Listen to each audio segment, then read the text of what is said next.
നിങ്ങളുടെ ഇഷ്ട പരമ്പരകൾ എക്സ്ക്ലൂസീവായി സൺ നെക്സ്റ്റ് ആപ്പിലൂടെ തികച്ചും ഫ്രീ ആയി ഇപ്പോഴേ ആപ്പ് ഡൗൺലോഡ് ചെയ്യൂ. എന്തായാലും സ്വാതിയെ ഇവിടെ താമസിപ്പിക്കാൻ പറ്റില്ല. പക്ഷേ ഇപ്പൊ അവളെ ഹെൽപ്പ് ചെയ്തില്ലെങ്കിൽ അവൾ എന്നെ ദ്രോഹിക്കുകയും ചെയ്യും. എന്താ ഒരു വഴി?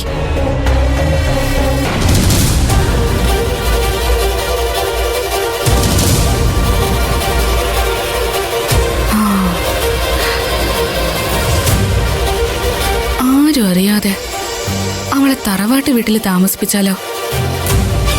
അതൊരു നല്ല ഐഡിയ ആണ്. തൽക്കാലം ഇവിടെ ആരും അറിയേയില്ല. കുറച്ചു ദിവസം അവളെ അവിടെ താമസിപ്പിക്കാനും പറ്റും. അയ്യോ, പറഞ്ഞു തീർന്നില്ല. ദേ വിളിക്കുന്നു. ഇവൾക്ക് 100 ആയുസാ. ആ സ്വാതി, എന്തായി കാര്യങ്ങള്? ഞാൻ ഇന്ന് തന്നെ പുറപ്പെടുവാ. നിനക്ക് താമസിക്കാനുള്ള സ്ഥലമൊക്കെ ഞാൻ ശരിയാക്കിയിട്ടുണ്ട്. അത് പക്ഷേ തൽക്കാലം എന്റെ കൂടെ ഇവിടെ വീട്ടിലല്ല. പിന്നെവിടെയാ? വല്ല ഹോട്ടലിലും ആണോ? ഏയ്, ഹോട്ടലൊന്നുമല്ല. ഞങ്ങളുടെ തറവാട് വീടാ.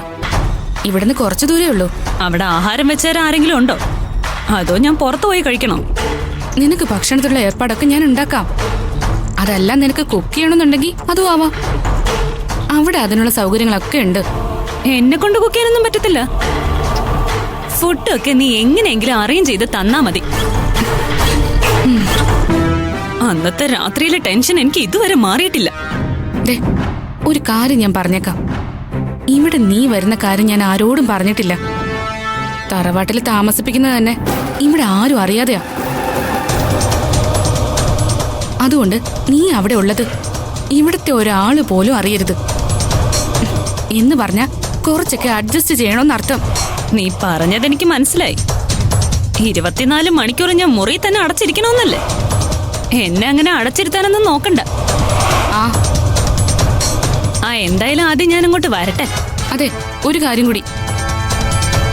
കോളേജിൽ നടന്ന സംഭവങ്ങളൊന്നും ഇവിടെ ആരും അറിഞ്ഞിട്ടില്ല. ഇനി അഥവാ ഇവിടെ വന്ന് നിന്നെ ആരെങ്കിലും കണ്ടാ പോലും അതൊന്നും ഇവിടെ ഒരാളോടും പറയരുത്.